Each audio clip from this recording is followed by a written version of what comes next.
It's never been more important than it is today to have a strong brand identity. You know, one that connects with your audience. I mean, how many of you are watching this on an Apple device? Phone or laptop? I'm guessing quite a lot. Because we have a connection to Steve Jobs and his mission with Apple to make electronics easy and enjoyable to use.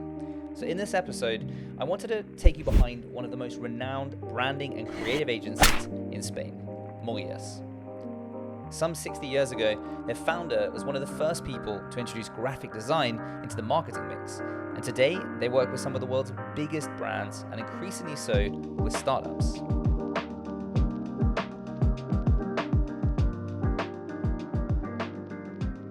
So I sat down with their third generation CEO, Marc Morillas, to understand how they start a branding story, the process, and their three-step approach to implementing one of your own. I certainly left this conversation totally inspired to do the same with this channel. So watch out for the new things coming. Enjoy this one.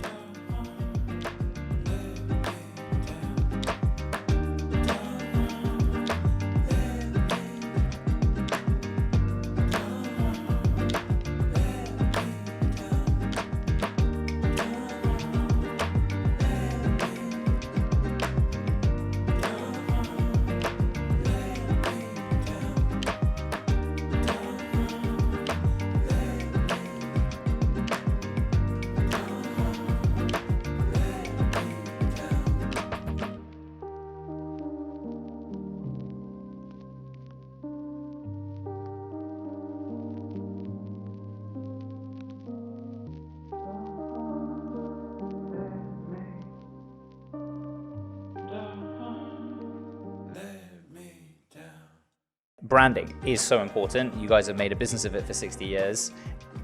What is your approach to branding? So if I were to, I'm sitting here right now, I'm saying, okay, Mark, ignore the cameras. We're going to talk about Lunicorn. How do I go approach branding and marketing? And I'm not doing this just to get some free advice, guys, I promise. Maybe a little bit. I feel free. Listen, I would say that branding is a very, very complex cocktail. No? Imagine the most intense cocktail you have ever tried in your life, because it has a lot of variables in it, and they have to be put in a very specific proportion.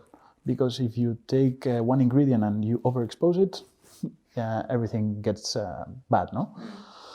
So I would say branding is a complex exercise, and it's a mix of mainly of three main areas that are quite complex themselves, which is culture. Okay, it's very important when you build a brand and knowing the culture you're representing. I mean, the culture, the way you talk to your employees, the values you want to represent, the purpose, the dream that you share with your people. This is very important in order to build a successful brand. So first of all, culture. Secondly, strategy, defining long-term objectives. It's true that today it seems that long-term has disappeared. It's very difficult to plan for long-term. Maybe long-term it's not 10 or 15 years, and maybe today we can consider 5 years long-term, but it's true that we need to establish a long-term goal, no? Because commitment takes time to build commitment. It takes time not only to build it, but to show that this commitment is true, no? So strategy and finding new areas of opportunity, or understanding the mix of abilities that you have, how can you translate that and reach some areas of opportunities, I think takes a very strategic thinking, no? So sort of that first step then is to understand what is our long-term vision and goal, right? So I actually, you remind me of, I sat down with a branding agency, which is a great communication company. Friends of mine run it in Norway, very successful. The first exercise we did was defining our sort of mission and vision. So this is sort of maybe a trait amongst organizations such as yourselves to help that company and team identify and commit to a long-term vision and dream, right? So you commit to a cause. Okay, so that's sort of one of the first steps, right? To understand what is our goal, what is our mission, what are we committing to? This is purpose. I mean, and purpose is way above your product, service, logistics. It's something that it's mystical. It's something that has to do with the way you behave. It's something that is inside your heart, that guides every movement you make. So this purpose is something you commit to, is a long-term commitment, but then this, of course, need to be translated also into a competitive landscape. And you need to understand if your purpose, first of all, your purpose is going to be understood by your customer, because something that entrepreneurs tend to make is they fall in love with their product, and then everything else disappears, no? No, but my product is the best and everybody's gonna fall in love. Yeah, but listen, you are not, or your product is maybe too complex, or maybe you are not solving an existing need, no? So the way you're approaching it, it's maybe not correct because the consumer or the user will not understand the solution you are trying to provide. No, but my product is the best. Okay.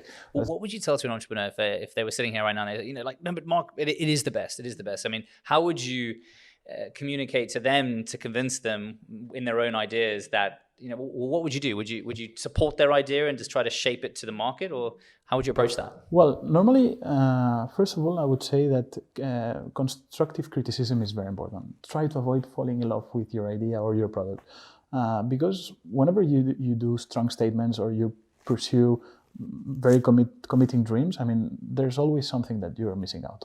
Always. We cannot control everything. There is something we're missing out. And this specific thing that you are missing out may be the reason for success or failure of your project. So constructive criticism, try to, every time you can, of course not every day, but maybe every month or whatever the period you feel comfortable with, try to question everything you do. I mean, are we doing it right? Are my people understanding it? Can we do it in a more simpler way? Can we connect better with the audience?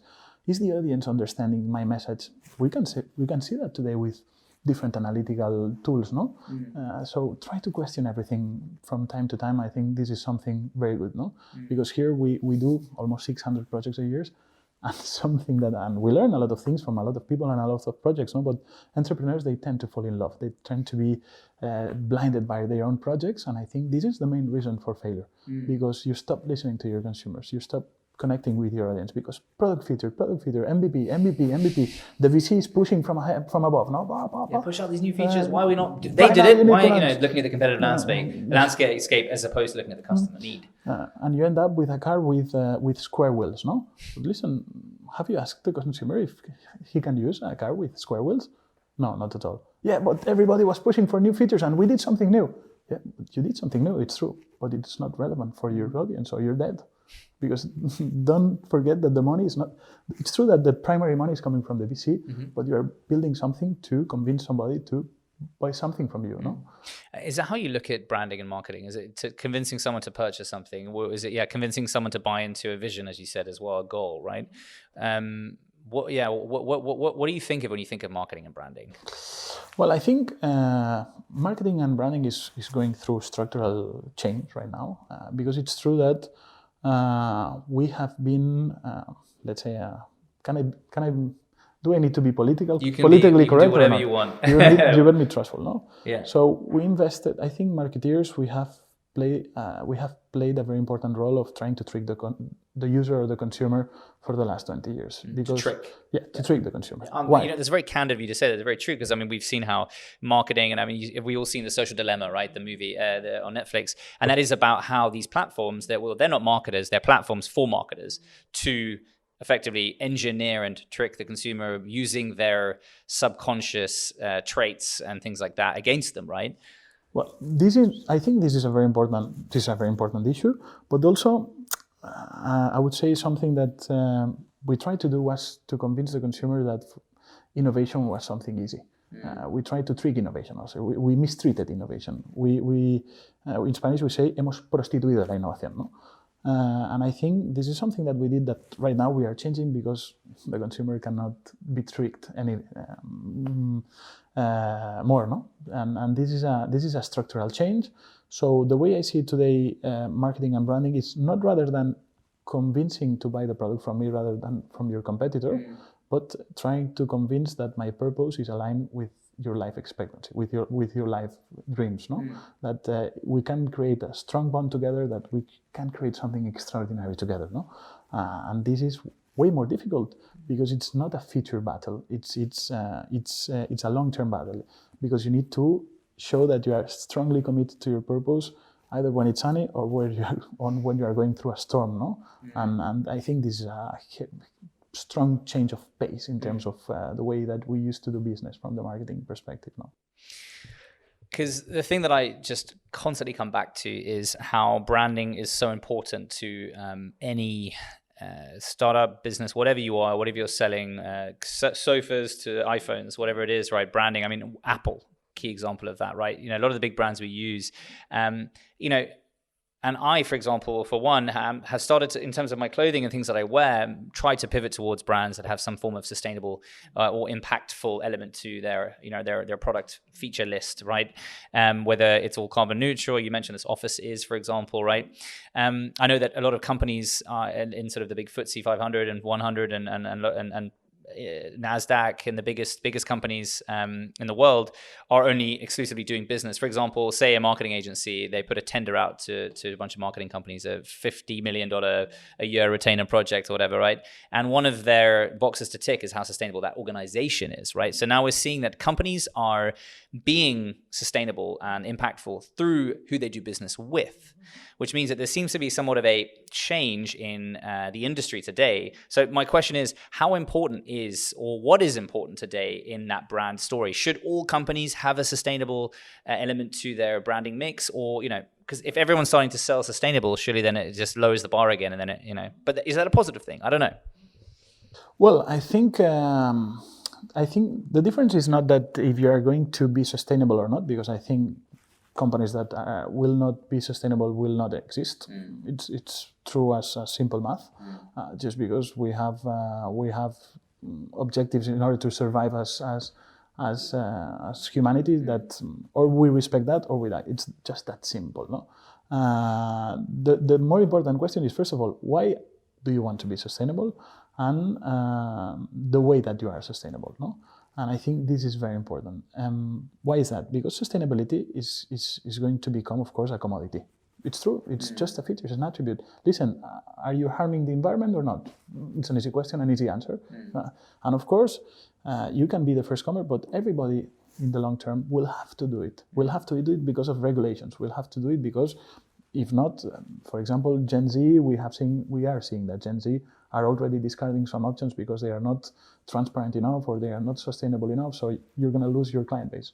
So let's say the market forces, either because it's society, either because it's law, either because it's government enforcement, etc., will force you to become sustainable. So we can agree that in 10 years from now, all companies, at least 90% of the companies we know, will have to have some kind of commitment that can be, let's say, tested, real commitment with sustainability. No? So, of course, sustainability will become a commodity. However, the way you approach towards sustainability, the way it's because we want to bring sustainable solutions that connect with other aspects than sustainability itself. I mean, do we want to maybe enrich the experience of our brand through sustainability? This is something that can make you different. And here we have, for example, an example of, I think it's a very interesting brand, which is Patagonia, no? Yeah, of course. I mean, everyone in the industry knows that Patagucci is known from the VCs in New York, right, in their grey vests. But actually, it's so true that, again, actually, I think you gave me that example when we were on the phone having a pre-chat that, I was like thinking of brands that I know of that are sustainable. And it's just the first one that comes to mind is Patagonia, just because that is so embedded in who they are, that I immediately think of them. They're not my style, I wouldn't mind a jacket from there maybe, but I'm not going to go and buy my other things from there because I'm not much of a hiker, occasionally, right? But I think I'm not even interested in that brand, yet when I think of a brand that I want to buy sustainable things from, they're the first one I think of. They've done something right there, obviously, right? Absolutely, because first of all, it's a brand, that it's extremely consistent. Okay, I recommend a book that was written by the Patagonia founder, which is called Let My People Go Surfing. It's a very interesting book that lets you understand what purpose-driven brands are all about and how culture plays a very important role. But first of all, Patagonia is a very super consistent brand. And the first threat to destroying a brand is consistency. Because if you are telling to your audience that you're going to be sustainable, but then on the back office of the company, you are not respecting that, people will know, and your brand will lose any kind of trust that you may have acquired. No? So first of all, Patagonia is all about consistency. I mean, how consistent is their business is just amazing. No, it's the same with Apple and with other values. But towards sustainability, I think Patagonia they did it pretty well. No, and the way that, for example, the fact that you remember them around the specific value of sustainability is because they have been in everything they did, they have been extremely consistent. There's no doubt that it's true, no? That there's no doubt that Patagonia is sustainable. No, I mean, if like I said, like I was trying to think about brands to buy from, and I don't want to buy anything from them, but all I can think of when I think sustainability is them, or Viget, the French shoe brand now, which is cool, following on from the Tom's generation of first movers in the buy a shoe, give a shoe, all this kind of concept, right? I'm going to come back to the branding mix you mentioned, actually, about, you mentioned to me there was 3 pillars to branding, right? Because I think that's just interesting if you don't mind sharing, unless it's your secret sauce we're giving away here. It's just really interesting because, I try to be as sort of like to the point as possible in these chats with people, so that someone watching this can get that value from that. So if to our audience listening, if they were going to start looking at branding and they had no money to do it, how should they approach that? What are the steps they should go through to sort of define their own branding strategy and things like that? What do you guys do? Well, this is a very interesting question. First of all, I would say that the 3 main elements of the branding cocktail that I was describing you before, we talked about culture, we talked about strategy, and then we need to talk about design. Design is a very important ingredient of a brand. And normally, it's something that we have destroyed the value within it on a long time, no? We have prostituido el diseño, no? Why is prostituted? Yeah. Why we don't trust design, as is the most powerful tool to connect with somebody, because design has the ability of synthesize something, no? Yeah. De la síntesis, no? That we say in Spanish. And I think this is very important because either it's visual design or verbal design, both of them are extremely important. It's a very important. It's the last part of this mix that will create your brand, because your brand has to be represented in some kind of way. You cannot be defending your brand 24/7. Your brand. It's true that, for example, in your example, it's not the same when you are present, that you have the ability to explain and to adapt. Let's say your narrative to my needs or to my expectations. But when you are not present, it's whenever the brand has to have the ability to explain itself without you. So the brand, I love that. That's a beautiful way to describe it. That your design, your digital footprint and design footprint is there to describe and explain what you do when you're not there. Absolutely, and this is very important because then you have a bunch of elements that you can, of course, use, no, to build a very very precise speech. You have, of course, the way you design your product, the way you design of course, your digital experience, the way you build your messaging, the tone you are using, the words you are selecting. Everything is just creating a synthetic expression of your brand, no? And this is very important because it's specifically when you are not there that your brand it's going to fill some gaps, no?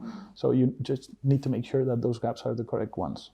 So to recap, the first pillar of the 3 main pillars to think about when branding and communication of your company or whatever it might be doing. Number 1 is the culture, which is the goal. What is your crazy goal that you want to achieve? What are you here for? Yeah, you're selling toothpaste, but what are you here for? Is it the health? Is it mouth health? It's not just toothbrush to brush. It's you're with someone for 5 minutes a day, 2.5 minutes in the morning, or 2.5 minutes in the night, or 2 minutes, whatever the recommended thing is. What are you trying to get people to think of when they're doing that? It's a brand. Does that brand support something? So I'm brushing my teeth. I know I'm giving people dental help in Africa. I mean, there's so many things you can think about outside of what you do and what you deliver, right? Absolutely. You always have to have a wrong that you want to right. That's as easy as that. However, it's a very complex exercise because, again, you need to abstract yourself from a lot of realities, no, and make a committing statement, which is something very complicated. Because you will see that when you try that, either you're a big company or a small company, you will have to say no to a lot of things that you would like to explain, but maybe they are not that relevant, no. So culture is extremely important because I'm going to put you an example, no. For example, in B2B business like ours, no. If my people is not trusting the dream that I'm sharing with them, it's very difficult that they represent the Morillas brand with the same intensity and passion that I always try to do. I don't know if your audience will agree with if I'm defending it with quite passionately or not, no? But it's very important that in order for them to represent our brand when I'm not there, they need to be passionate about what we do. They need to connect with our long-term dream, which, listen, we want to help brands to have a positive impact in people's lives. And we do not seek perfection. We just seek progress. Progress through creativity and disruptive thinking, just to help brands have a positive impact in people's lives. No? And this dream in Morillas, this purpose, is really strong. It's something that is embedded in our DNA, and it's something that connects every member of the Morillas family, and that, I think, makes the way we defend the brand in a really consistent and powerful way. No? So culture is an ingredient that you need to be, that I would recommend your audience to be taking care of it, as you're not going to be able, the speech that you will be projecting towards the outside, if in the inside you don't agree on a specific issue. No? And there's something that I've noticed in the businesses that I've run over the years, nothing as amazing and as generationally proven as this is, Morelos, is that your team, your employees, whether it's one person, your mother, your 10 people, developers, whoever you employ and whoever's an advocate of your company should know how to just explain your company. So what I would do is actually every other Friday when we'd have sort of team beers and things like that, we would, at least for the first starters, the people who would start within the first few months, we would basically, we wouldn't put them on the spot and like pitch us, but we would say, hey, we would talk about things that we're doing and try to basically bring the brand's vision and mission into their mindsets, but also kind of give them some skills in how to pitch it, because everyone who works for you is an advocate of you, right? So how many people work here, and they're having dinners, 30 people downstairs in the creative team. They're all having 30 dinners tonight, right? In different areas around the city, talking to 5 people each, right? What's that, 150 people? Yeah. That's a lot of people, right? They're all talking to these people, and all of a sudden they talk about your company and how happy they were. That's minus the 30, there's 120 people who've just learned about Morelos, who didn't know about them before, right? 120 people working in probably some of the same companies, but say it's 80 different companies. You just need one of those to walk in the door and you've got a new customer, right? Because they heard through the grapevine of your company, right? So I think that's something for most people to think about, that everyone around you, and I make the joke about my mother, because my mother is one of the people, who, is one of my greatest advocates, right? Because whilst she's not in the business world or whatever, but she meets so many people because she's a very active person, and she's like, oh, I spoke to Thingy's husband, and he's the CEO of a McCann Group, and I'm like, okay, well, I'm really interested in mobile video content, would you have a chat with him? Yes, Mom, thank you. So just, don't neglect your mother. Tell her what you do, and also just teach your team to describe what you do, because I think they're your biggest advocates as well as your customers. I mean, so we've summed up the culture side, the strategy side. We've kind of covered a little bit. Would you add anything else to the strategy element, the second pillar to building a brand? Well, something very important about the strategic side is that strategy enables you to choose. To say yes and to say no, and it's very important, both of them. No, it's very important to choose wisely what's going to be your values and your attributes, and how are you going to compete, understanding that you have a very specific set of assets, no, and you need to, let's say, align those assets into a very specific competitive landscape, no. And this is everything about strategy. Strategy is about choosing, and when you choose, you take a risk. It's about taking risks, and it's about balancing the risks that I'm taking with the probability of. And when you say strategy, because we're talking about building a brand, right? Strategy is setting. Is it knowing when to say yes and no, as in which customers to work with, which one not to, what to? Because it comes back to the vision, right? The number one, the goal, right? The culture, that if we want to achieve this crazy thing is a BHAG in the US, big, hairy, audacious goal, the BHAG, right? If we want to achieve this, it's very sort of Steve Jobs, right? Which you have on the name of one of your rooms downstairs, as well as Amelia Earhart and a few other sort of leading pioneers, inspiration from your grandfather, of course, right?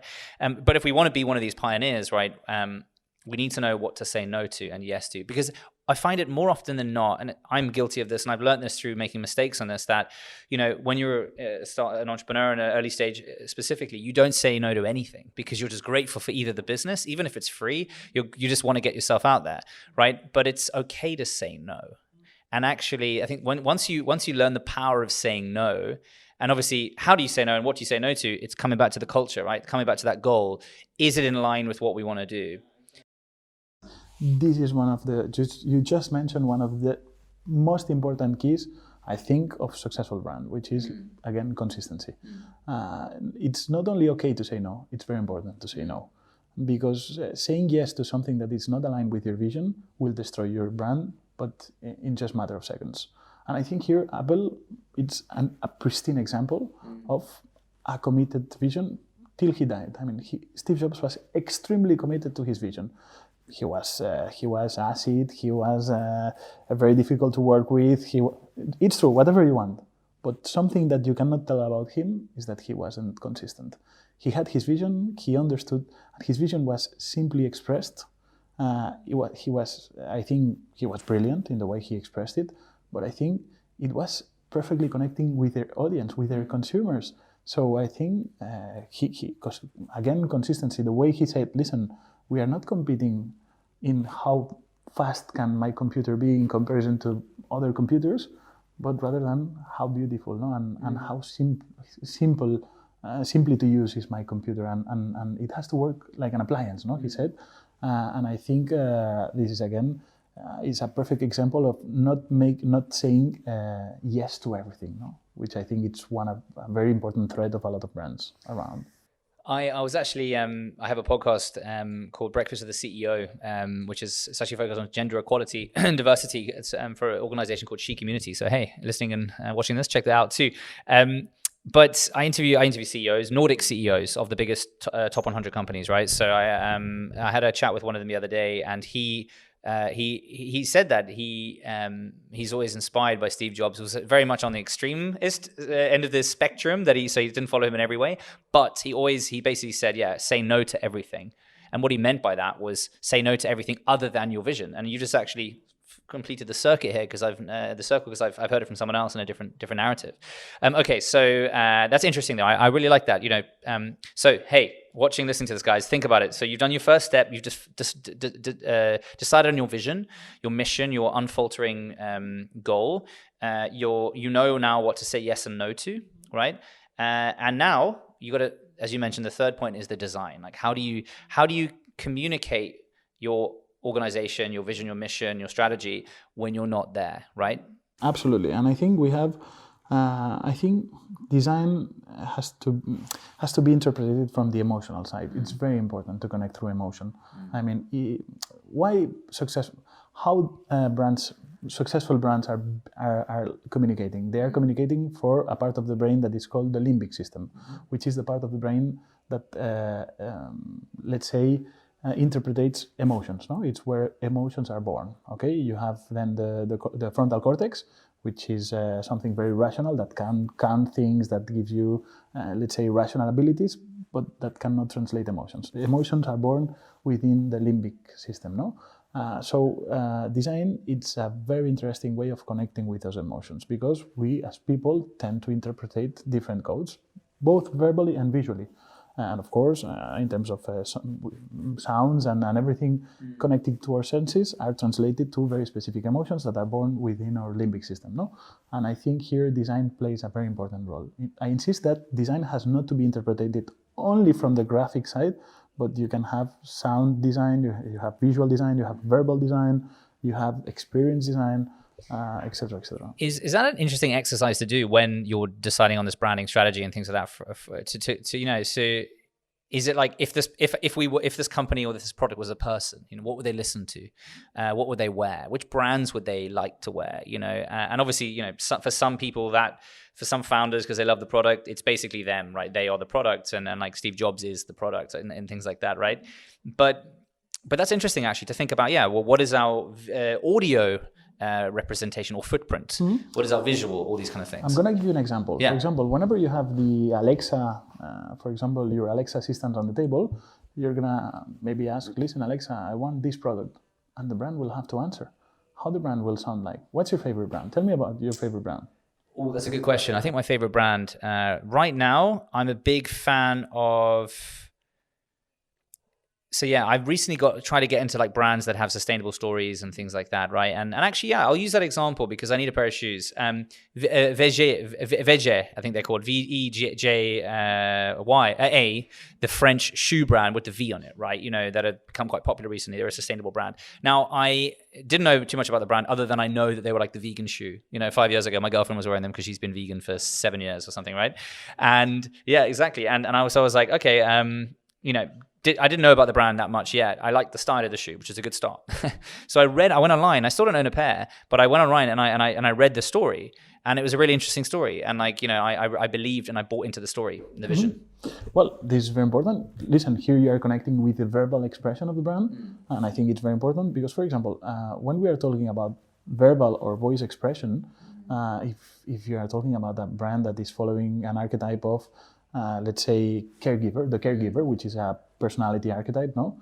The way you hear the brand is very important because you will see that if the people that is talking on behalf of the brand or the brand itself through technology is not talking in a very, let's say, respective, integrative way, then your personality with the let's say the way your consumers or users feel will not match, no? So here design plays a very important role, no? Because of course, if your strategy decision is, listen, I want to be the caregiver, I want to be represented by those values because I see that in the market, I see this opportunity space, no? Then if, for example, when you are representing the brand both visually and verbally, you are not using or you are not connecting with those values, you are creating a mismatch, no? A misfit. You are creating Frankenstein brand, no? So this is why this is also very important to do it right. Very good point. Marc, I want to finish things up with actually, yeah, that's a good point. So you have worked, now branding and communication, obviously, as you said, has evolved over the generations from when your grandfather started 60 years ago to where it is today. You're at the helm of it now, with your father having bridged it in the middle. How is branding and communication different here and Latin America, for example, versus the US or the UK? Because surely like brands, because also, you know, the show behind the startup scenes of Barcelona right now is sort of getting under the hood of what's happening here. How are things different to anywhere else, right? Is it all common, or are there some unique things that we can learn from here? So how are you approaching branding and communications here differently to others, or are you doing it the same as New York or London? No. I think we have experience in both Anglo-Saxon and Latin worlds. I cannot speak on behalf of what's happening in Asia, which they have their own models. No, but for example, there's a big difference between Anglo-Saxon and Latin models. Latin, we tend to be very practical, Inditex style.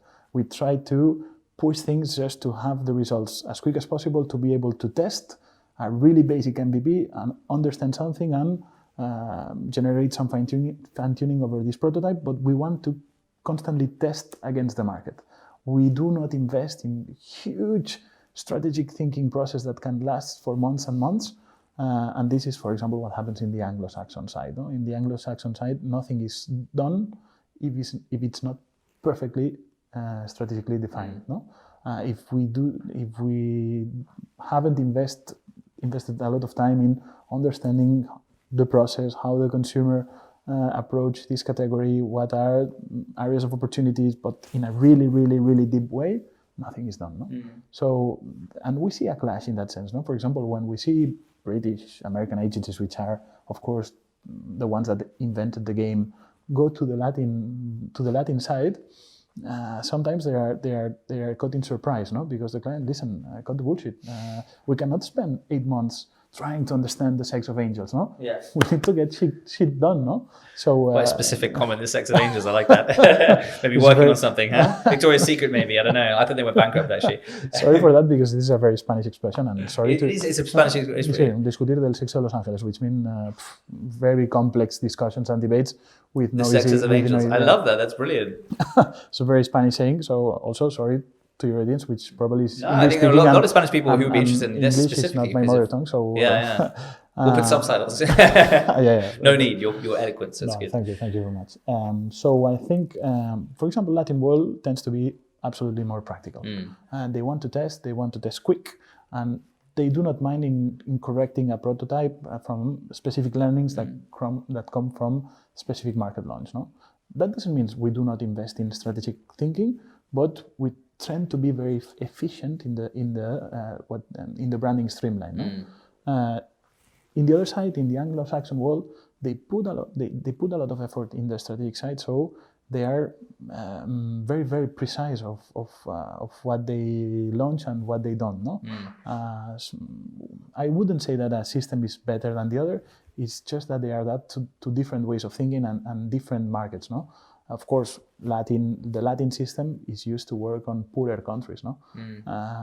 So that means that we need also to pay attention to specific side, which is value, which is competitiveness, which is price. So we cannot get things done in a very complex way, no?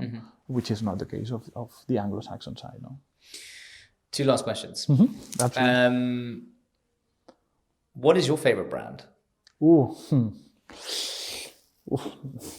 Tough question, eh? Throwing it back. And I was expecting the question, but it's a very tough one. Well, I would say it depends. It depends because I think... Other than Morelos, of course. Well, Morillas is you know, it's not my favorite. It's something that I do as passion. I mean, and it's more than favorite. No? So I couldn't put that as an example. I would say I have different examples that I think they are pretty successful, or not successful, but I think that their branding exercise was done greatly. No, I would say I think it will sound as something utópico, something general, no? Which is, first of all, is Apple. I think that was my first thought too. Yeah. I think what Apple is the greatest example is that a brand can become a strong and a powerful business asset. No, we tend to see brands as a creativity exercise. No, brands can and should become a competitive asset, a business asset, something that you can measure and something that can defend yourself from competition. This is an axioma. Brands are a business asset. And I think the way that Apple is able to defend their value proposition is because consistency has been granted since they were born. No? And this is streamlined from Steve Jobs. Back to the consistency point, but I just wanted to give an example because we all know Nokia, right? Talking about the value of a brand, right? I remember I interviewed the new chairman of Nokia when I was in Helsinki 2 years ago. Really interesting guy. Now he said when he took over the hat, he's been there for 15 years now or something. When he took over Nokia, it was back when it was, Nokia had been worth 50 billion, right? In its peak or more. And then when he took over, the company's market capitalization was $2 billion, right? But the brand was valued at 10 billion, right? Just like the company was worth 2 billion, but its brand, if they did it on like an IP perspective, what's the brand value of Nokia? Because everyone knew Nokia globally. It was pre Apple really, and that had gone into phones. The brand was worth, the brand value was worth 5 times what the company's actually worth because it's operational value, because it's listed company. Anyway, just to goes to show that like how valuable a brand is. Now they built that back up and it's a $20-30 billion company or more. I don't know. Forgive me if I'm wrong. But it just goes to show the value of creating a brand. In this case, for example, you have a successful brand and an unsuccessful business. No, this can happen to Apple, for example. No, of course, brand will help you defend your value proposition against your competitors. But it's not your business inspiration. I mean, and here marketing plays a very important role.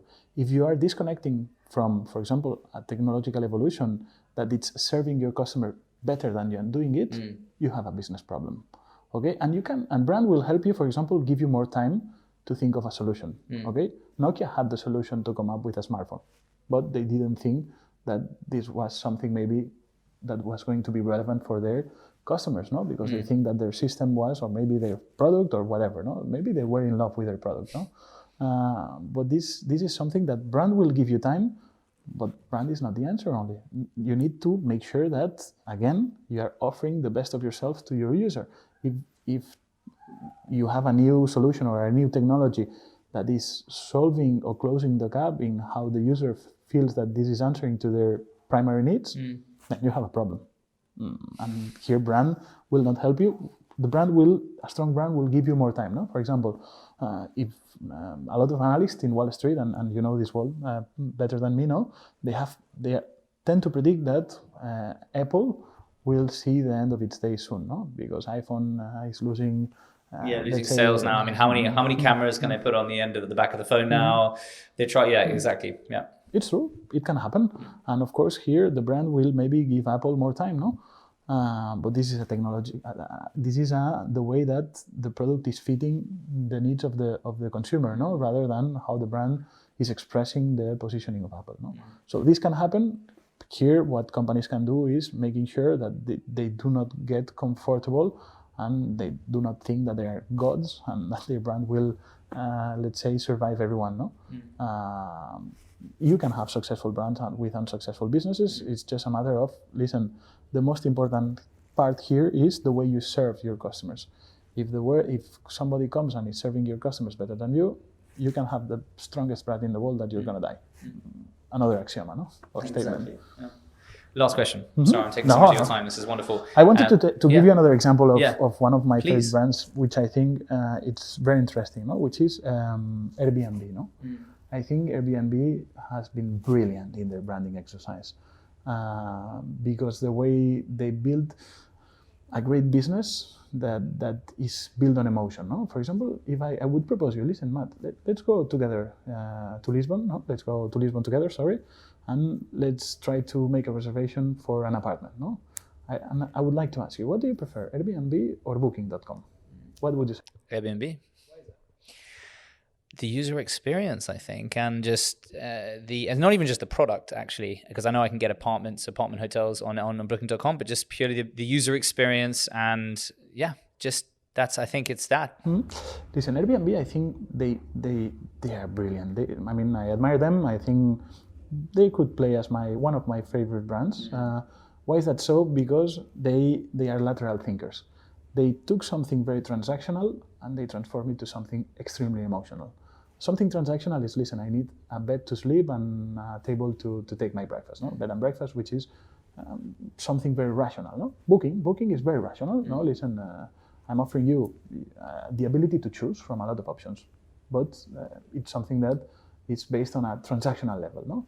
Airbnb is telling you, listen, I'm offering you the opportunity to feel part of the community you are traveling to. No, I'm offering you the sense of belonging. This is something brilliant. I mean, this is changing the perspective on something that was extremely focused on the product and on the sleeping experience, and they took that through a full immersive experience on the community you were traveling to. This is a brilliant switch. I mean, this is brilliant. So I think Airbnb, for example, is one of my admired brands. Tesla is also one of them. What's your example with Tesla? You're just giving beautiful case study examples from someone who knows things that we wouldn't necessarily look at. So I would love to actually keep going. Tesla, I think this has to do also more with the personality of Elon Musk, which is, I think, he's kind of a Steve Jobs, no? Maybe it's difficult to work with him. It's difficult to keep his pace. Let me ask you a question then, actually, because the two examples you've just given, obviously Tesla, even Airbnb, the characters in that, the founders of that, we tend to glorify the founders of companies in the tech space, right? Because they tend to be young and they tend to be ambitious, and they have BHAGs, big, hairy, audacious goals. And not to interrupt you, but I just want to add something there, which is how important is it for the CEO to be part of the brand, eat, breathe, sleep what they do, and be a character in themselves? I think here it connects with the first ingredient, which is culture. If the CEO is not representing, and here Apple had a perfect example when they hired the PepsiCo CEO in order to be the CEO of Apple, when they decided that Steve Jobs was not serving the shareholders right. I think you understood clearly that there was a misfit in terms of culture. I mean, and I think it's very important that the first ambassador of the culture has to be the CEO. If the CEO is not representing the culture, or it's not connecting well with the internal audiences, then you have a very big problem, no? And I think it's better for the CEO to connect better with the internal audiences rather than with their shareholders, because I think value creation starts bottom to top, not top to bottom, no? And I think this is very important. In the case of, I would say, of Tesla, what I think they have done brilliantly is to represent the challenger archetype, no? They are challenging the status quo constantly. I mean, they are facing extreme difficulties. I mean, they have entered into an industry where innovation was almost non-existent, no? Where the product was. It's true that we saw slight technological advancements through time, etc., but I think he's an impressive challenger. He put everything into question, no? And I admire this personality, where you come to an industry where everybody tends to agree that nothing can be changed, and then you challenge everything, no?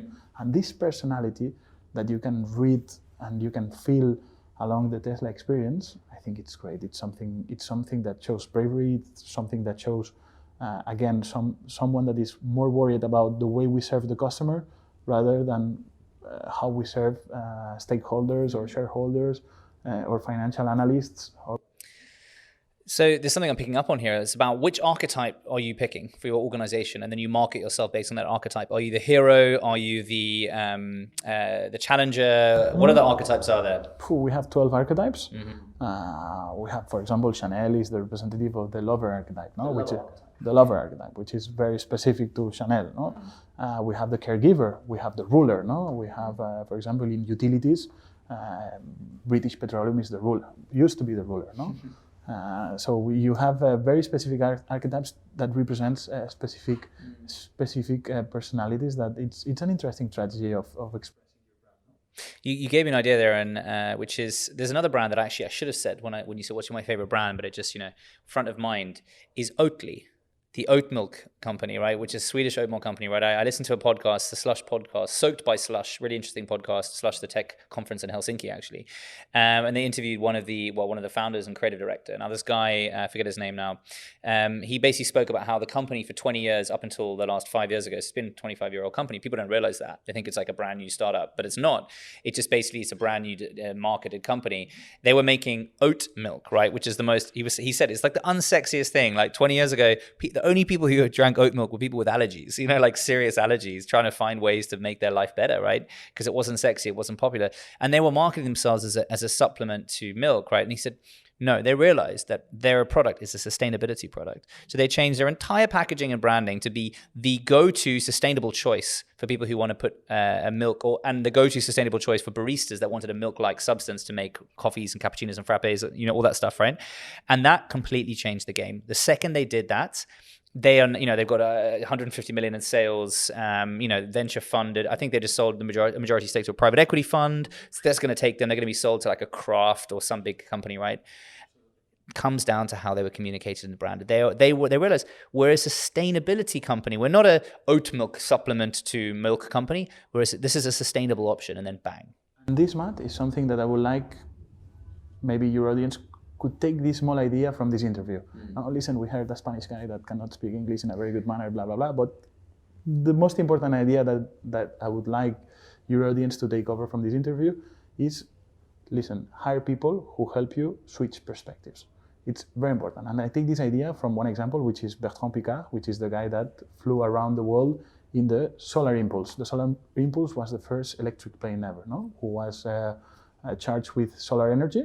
So he kept flying around the globe non-stop, only with solar energy, And his approach was super interesting. He gave me a life lesson. Listen, you know that I'm an aviation enthusiast, and I was pitching him, and listen, but tell me how you achieve this milestone and how you do it.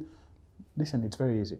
When I approached people that was used to build the same thing for the past 40 years, and I pitched them Airbus, Boeing, huge airplane manufacturers, listen, I want to build an airplane that is light enough to be able to carry my solar panels.